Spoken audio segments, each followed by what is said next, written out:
Hi అండి. అందరికీ నమస్కారం. Welcome to my channel. ఈ వీడియోలో ఏపీ ప్రభుత్వ పెన్షనర్లకు సంబంధించి డీఆర్ అరియర్స్ అప్డేట్ అండి. పెన్షనర్లకు ముఖ్య సమాచారం అందింది. పూర్తి వివరాలేంటో వీడియోలో తెలుసుకుందాం. వీడియో ఎక్కడే కానీ స్కిప్ చేయకుండా ఎండ్ వరకు చూసేయండి. అప్పుడే ఇన్ఫర్మేషన్ పూర్తిగా అర్థమవుతుంది. అలాగే వీడియో చూస్తున్న ప్రతి ఒక్కరు లైక్ చేయండి ఫ్రెండ్స్.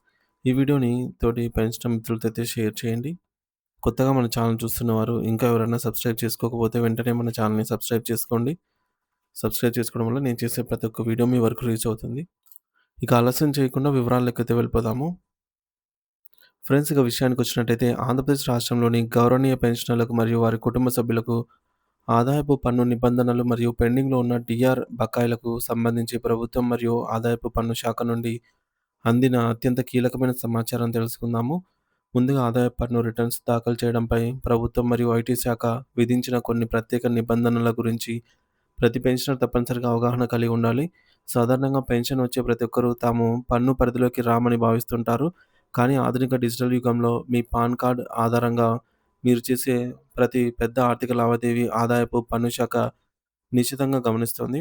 ఉదాహరణకు, మీ పొదుపు ఖాతా ఒక ఆర్థిక సంవత్సరంలో రూ. 50,00,000 కంటే ఎక్కువ నగదు ఉన్నా, లేదా మీరు ఏదైనా వ్యాపారం చేస్తూ మీ కరెంట్ అకౌంట్‌లో రూ. 1,00,00,000 లావాదేవీలు జరిగినా మీరు తప్పనిసరిగా ఐటీ రిటర్న్స్ ఫైల్ చేయాలి.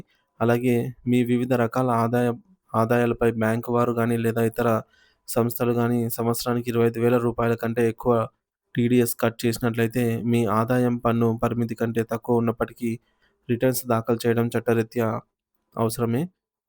మరికొన్ని ఆసక్తికరమైన మరియు కఠినమైన నిబంధనల విషయానికి వస్తే, మీరు మీ ఇంటి లేదా వ్యాపార అవసరాల కోసం నెలకు సుమారు రూ. 1,00,000 వరకు విద్యుత్ బిల్లు చెల్లిస్తూ ఉన్నా, లేదా ఏదైనా విదేశీ పర్యటన కోసం రూ. 2,00,000 కంటే ఎక్కువ ఖర్చు చేసినా, మీరు ఐటీ శాఖ దృష్టిలో హై వాల్యూ ట్రాన్సాక్షన్ చేసినట్లు లెక్క. కేవలం ఖర్చులే కాదు, మీ విదేశాల్లో ఏమైనా ఆస్తులు ఉన్నా, లేదా అక్కడి నుండి ఏమైనా ఆదాయం పొందుతూ ఉన్నా కూడా వాటిని భారత ప్రభుత్వానికి తెలియజేయాలి. ఒకవేళ మీరు రిటైర్మెంట్ తర్వాత ఏదైనా చిన్నపాటి వ్యాపారం చేస్తూ ఏడాదికి రూ. 60,00,000 టర్నోవర్ కలిగి ఉన్నా, లేదా వృత్తిరీత్యా రూ. 10,00,000 కంటే ఎక్కువ ఆదాయాన్ని రసీదుల ద్వారా పొందుతూ ఉన్నా, ఈ వివరాలన్నీ మీ పాన్ కార్డుతో లింక్ అయి ఉంటాయి.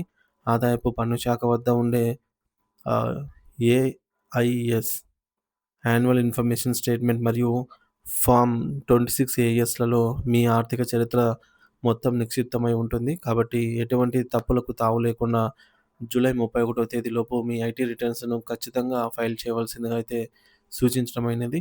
ఐటీ రిటర్న్స్ ఫైల్ చేయడం వల్ల కేవలం ప్రభుత్వంపై గౌరవం పెరగడమే కాదు, మీకు వ్యక్తిగతంగా అనేక ప్రయోజనాలున్నాయి.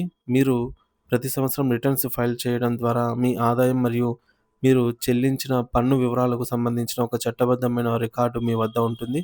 ఇది భవిష్యత్తులో ఏదైనా ఆస్తి కొనుగోలు చేసినప్పుడు ఆదాయ వనరులను నిరూపించుకోవడానికి ఉపయోగపడుతుంది. అంతేకాకుండా ఆదాయపు పన్ను చట్టం ప్రకారం లభించే వివిధ రకాల మినహాయింపులు, ఎగ్జెంప్షన్స్ పొందడం ద్వారా మీరు పన్ను భారాన్ని తగ్గించుకోవచ్చు. ఒకవేళ మీకు రావాల్సిన దానికంటే ఎక్కువ పన్ను కట్ అయ్యి ఉంటే టీడీఎస్, ఐటీ రిటర్న్స్ ద్వారా ఆ మొత్తాన్ని తిరిగి మీ అకౌంట్‌లోకి రీఫండ్‌గా క్లెయిమ్ చేసుకోవచ్చు. బ్యాంకులో పర్సనల్ లోన్, హోమ్ లోన్ లేదా వెహికల్ లోన్ పొందాలన్నా, క్రెడిట్ కార్డులు కావాలన్నా బ్యాంకులు కనీసం 3 సంవత్సరాల ఐటీ రిటర్న్స్ కాపీలను అడుగుతాయి.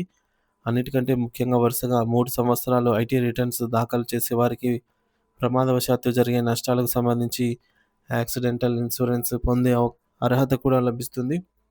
ఇది మీ కుటుంబానికి ఒక రకమైన ఆర్థిక భరోసాని ఇస్తుంది. ఇక పెన్షనర్లు ఎంతో ఆశగా ఎదురుచూస్తున్నటువంటి డీఆర్ బకాయిల విషయానికి వస్తే, దీనిపై ప్రభుత్వం నుండి ఒక ముఖ్యమైన స్పష్టత వచ్చింది.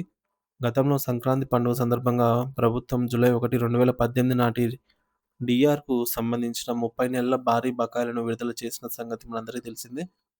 అయితే రాష్ట్ర వ్యాప్తంగా ఉన్న పెన్షనర్లు దాదాపు 10% మందికి, అంటే వేల సంఖ్యలో ఉన్న సర్వీస్ మరియు ఫ్యామిలీ పెన్షనర్లకు సాంకేతిక కారణాల వల్ల ఈ డబ్బులు ఇంకా బ్యాంకు ఖాతాల్లోనే జమ కాలేదు. దీనిపై రాష్ట్ర ట్రెజరీ డైరెక్టర్ వారు ఉన్నత స్థాయి సమావేశం నిర్వహించి ఈ సమస్యను లోతుగా అయితే విశ్లేషించారు. ప్రధానంగా నిధి యాప్ మరియు సీఎఫ్ఎంఎస్ పోర్టల్‌లో డేటా మ్యాపింగ్ సరిగా లేకపోవడం వల్ల ఈ జాప్యం జరిగినట్టుగా అయితే గుర్తించారు.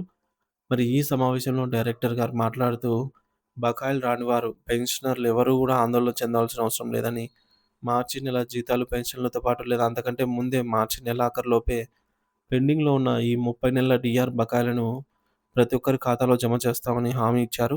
కాబట్టి జూలై 2018 నాటి బకాయిలు రాని వారు తమ జిల్లా ట్రెజరీ కార్యాలయాల చుట్టూ తిరగాల్సిన అవసరం లేకుండా మరికొన్ని రోజులు ఓపికగా పట్టవలసిందిగా అయితే కోరడమైనది. ఇక్కడ మరో ముఖ్యమైన గమనిక ఏమిటంటే, ప్రస్తుతం విడుదలైనవి కేవలం జూలై 2018 నాటి బకాయిలు మాత్రమే. జనవరి 1, 2019 నాటి రెండో విడత డీఆర్ బకాయిలు మాత్రం ఇంకా ఎవరికీ విడుదల కాలేదు.